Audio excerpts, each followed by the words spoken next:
جو یہ حدیث ہے، پہلی حدیث ہے حضرت معاذ بن جبل رضی اللہ تعالی عنہ سے روایت ہے کہ نبی کریم صلی اللہ علیہ وسلم نے ارشاد فرمایا کہ جس کی آخری گفتگو یا جس کا آخری کلام لا الہ الا اللہ ہوگا وہ جنت میں جائے گا۔ یہ ابو داؤد کی بھی روایت ہے، حاکم نے بھی اس کو روایت کیا ہے۔ تو آخری کلام لا الہ الا اللہ ہونا چاہیے۔ پہلے ایک اور حدیث دیکھ لیں، پھر اس پہ میں کلام کرتا ہوں۔ حضرت ابو سعید خدری رضی اللہ تعالی عنہ سے روایت ہے کہ رسول اللہ صلی اللہ علیہ وسلم نے ارشاد فرمایا کہ اپنے مردوں کو لا الہ الا اللہ پڑھنے کی تلقین کرو۔ مردوں سے مراد جو مرنے والے، ورنہ مرنے کے بعد تو پھر کیا اس کو تلقین کریں گے، یہ مقصود ہے۔ مسلم شریف کی روایت تھی۔ تو معلوم ہوا کہ ایک تو تلقین کرنے کا حکم، اور پھر اس پہ انعام ذکر کیا کہ اگر مردہ یعنی مرنے والا شخص لا الہ الا اللہ کہہ لیتا ہے تو اللہ تبارک و تعالی اس کو ضرور جنت میں داخلہ عطا فرمائے گا۔ وجہ اس کی یہ ہے کہ جب آخری کلام یہ ہوا تو اس کا مطلب ہے اس کا ایمان سلامت ہے، اور جس اپنا ایمان سلامت لے کر دنیا سے چلا گیا وہ ضرور جنت میں پہنچے گا۔ اب تلقین کا مطلب یہ نہیں ہے کہ آپ مردے سے کہیں پڑھو لا الہ الا اللہ، کہو لا الہ الا اللہ، بلکہ حکم یہ ہے، حکم فقہ یہ ہے کہ آپ بیٹھ جائیں اور تھوڑا سا بلند آواز سے لا الہ الا اللہ محمد رسول اللہ پڑھیں۔ اس میں یہ ہوگا کہ مردہ سن کر خود اس کو کلمے کو اختیار کر لے، یہ بیسٹ ہے۔ اس کی وجہ یہ ہے، فقہا نے لکھا کہ اگر آپ کہیں گے کہو لا الہ الا اللہ، ہو سکتا ہے کہ وہ شخص گھبراہٹ میں یا کچھ بھی، کیونکہ جب موت کی غشی طاری ہوتی ہے یا موت کا وقت آتا ہے، انسان کو یقین ہوتا ہے کہ جس دنیا میں عرصے دراز سے تھا اب قریب اس کو چھوڑنے کا وقت آ رہا ہے، بیوی چھوڑ جائے گی، بچے چھوڑ جائیں گے، ماں باپ چھوڑ جائیں گے، مال و دولت یہیں رہ جائے گا، اب دوبارہ نہ میں باہر نکل کے گلیاں دیکھ سکتا ہوں، نہ دوستوں سے مل سکتا ہوں، نہ کسی تفریح کے مقام پہ جا سکتا ہوں، ساری رنگینیاں اب ختم ہو رہی ہیں، اب قریب میں قبر میں جانے والا ہوں، جس کے بارے میں بہت سنا تھا لیکن تیاری نہیں کر سکا تھا، اب مجھے وہاں پر جانا ہے۔ تو یہ تیاری کا احساس، کہ عدم تیاری کا احساس کہ میں تیاری نہیں کر سکا، وہاں پہ کیا ہوگا، یہ تمام چیزیں مل کر انسان کے قلب میں گھبراہٹ پیدا کر دیتی ہیں، ایک دہشت سی طاری ہوتی ہے، ذہن حاضر نہیں رہتا۔ تو فقہا فرماتے ہیں یہ ہو سکتا ہے کہ آپ نے کلمہ پڑھو اور وہ انکار کر دے،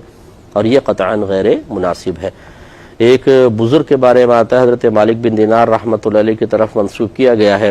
کہ آپ کا ایک مرید تھا کہ آپ فرماتے ہیں عبادت اور ریاضت میں بڑا کامل تھا، لیکن جب اس کا انتقال ہونے لگا اور میں اس کے پاس گیا اور میں نے کلمہ پڑھنے کی تلقین کی تو اس نے کہا کہ میں اس کلمے کو نہیں پڑھوں گا،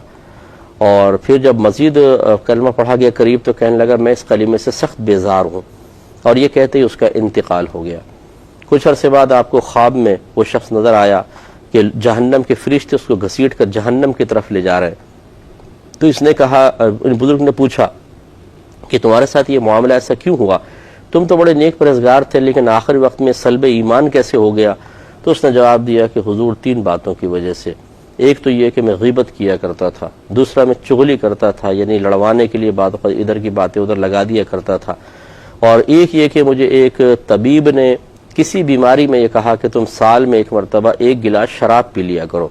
تو میں وہ شراب پیتا تھا۔ تو ان 3 چیزوں کی وجہ سے اللہ نے میرا مرتے وقت ایمان سلب کر لیا۔ تو یہ ممکن ہے کہ آخری وقت میں اس طرح کوئی بات نکل جائے۔ اچھا، اب یہ بھی یاد رکھیں کہ اگر موت کی غشی طاری ہو گئی اور انسان کو ہوش نہیں، اب اس کی زبان سے غیر اختیاری طور پہ کچھ لفظ نکلے تو ہم اس پہ کوئی حکم نہیں لگا سکتے کہ کافر ہو کے مر گیا، مسلمان ہو، یہ تو عالم ہوش میں اس نے کہا تھا، اس کے بعد انتقال ہوا۔ لیکن ایسا ہو سکتا ہے کہ اللہ نہ کرے کوئی ناپسندیدہ چیز آپ کسی کے مرتے وقت دیکھ لیں، اور ہو بھی وہ صحیح العقیدہ نمازی ہو اور کوئی اس میں برائی بھی نہ ہو، تو ہو سکتا ہے کہ غشی کی وجہ سے، موت کی سختی کی وجہ سے غیر اختیاری طور پہ کچھ نکلا ہے، تو حکم کفر نہیں دیں گے، اللہ نہ کرے کہ ایسا کچھ ہو۔ تو خلاصہ کلام یہ ہے کہ تلقین کا مطلب ہوتا ہے کسی کو کچھ کہنا، اکسانا کہ آپ ایسا کریں ایسا کریں، لیکن یہاں پر تلقین کا یہی مفہوم فقہا نے عافیت کے ساتھ اور احتیاطی بیان فرمایا کہ آپ یہ نہ کہیں کہ کہو، بلکہ اس کے پاس پڑھیں کہ مردہ خود سن کر اس کو پڑھ دے، اور فرمایا کہ جب وہ پڑھ دے تو پھر اس کے بعد مزید کوئی بھی بات نہ کریں، خاموش ہو جائیں، کیونکہ جیسے نبی کریم صلی اللہ علیہ وسلم نے فرمایا کہ جس کا آخری کلام لا الہ الا اللہ ہوگا وہ جنت میں جائے گا۔ تو ایسا نہ ہو کہ کلمہ پڑھ لیا اب آپ پھر باتوں میں لگا لیں اس کو، تو وہ آخری کلام تو نہ ہوا۔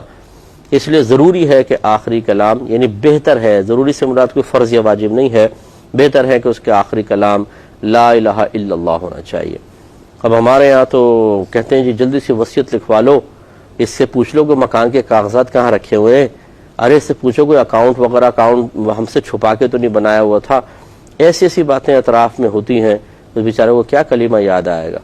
یعنی لوگ جو ہیں وہ اس مرنے والے کے اوپر توجہ نہیں کرتے ہیں، بلکہ پیچھے رہ جانے والوں کی طرف مکمل طور پہ توجہ ہوتی ہے۔ بولتے ہیں یہ تو گیا، اب اس کے ہم تو یہاں ہیں بھائی، اس کے تو حساب کتاب کر لیں، اپنی تو فکر کر لیں۔ ایسے سے یعنی بے حس لوگ بھی نظر آتے ہیں اس معاشرے میں، یہ غلط رویہ ہے۔ تو ہو سکے تو ضرور اپنے